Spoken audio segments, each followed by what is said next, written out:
ও মাই god, এ কি batting করলো অভিষেক শর্মা। হ্যাঁ বন্ধুরা, আন্তর্জাতিক ক্রিকেটে অভিষেক শর্মার দ্বিতীয় ম্যাচেই কিন্তু দুর্ধর্ষ একটি সেঞ্চুরি করে 100 রানের বড় ব্যবধানে জিম্বাবুয়েকে হারালো ভারত। শুধুমাত্র অভিষেক শর্মা নয়, তার সঙ্গে সঙ্গে ঋতুরাজ গাইকোয়াডের দুর্ধর্ষ ব্যাটিং এবং শেষে রিঙ্কু সিংয়ের খতরনাক ব্যাটিংয়ে কিন্তু বড় ব্যবধানে জিম্বাবুয়েকে হারালো ভারত। হ্যাঁ বন্ধুরা, আজকের এই ভিডিওতে আমরা দেখে নেব জিম্বাবুয়ের বিরুদ্ধে ভারতীয় দল কত রান বানিয়েছিল এবং কত রানের বড় ব্যবধানে তারা জয়লাভ পেয়েছে এবং কারা কত রান বানালো এবং কয়টি করে উইকেট পেল, এই সমস্ত তথ্য কিন্তু এই ভিডিওতে আমরা আলোচনা করব।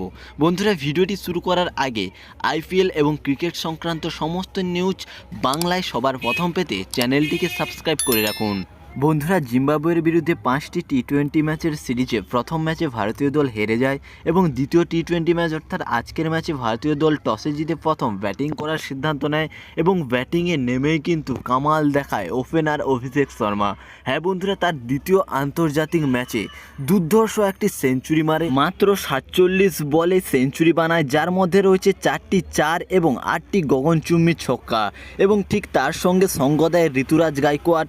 47 বলে 77 রান বানায় এবং সবশেষে আসে রিঙ্কু সিংয়ের কামাল। হ্যাঁ বন্ধুরা, 22 বলে 48 রান বানায়, যার মধ্যে 2টি 4 এবং 5টি ছক্কা রয়েছে এবং সবশেষে 20 ওভার শেষে ভারতীয় দল 234 রান বানায় মাত্র 2 উইকেটের বিনিময়ে। এই রানটি চেস করতে নেমে জিম্বাবুয়ে দল কিন্তু প্রথম ওভার থেকেই উইকেট পড়তে শুরু করে। শুধুমাত্র ওপেনার মাধাভারা 43 রান বানায় এবং এছাড়াও কেউ ঠিকঠাক রান বানাতে পারেনি এবং জিম্বাবুয়ে দল 18 ওভার শেষে 134 রানে অল আউট হয়ে যায়। ভারতীয় টিমের বোলিংয়ের কথা বলতে গেলে মুকেশ কুমার 3টি উইকেট এবং আভাস খান 3টি এবং রবি বিষ্ণুই 2টি উইকেট নেয় এবং শেষ পর্যন্ত ভারতীয় দল 100 রানের বড় ব্যবধানে জয়লাভ পায় এবং এখন এই টুর্নামেন্টে একটি করে ম্যাচ জিতে রয়েছে দুটি দল এবং লাস্ট 3টি ম্যাচে দেখা যাক কোন টিম সবথেকে বেশি ম্যাচ জয়লাভ করতে পারে।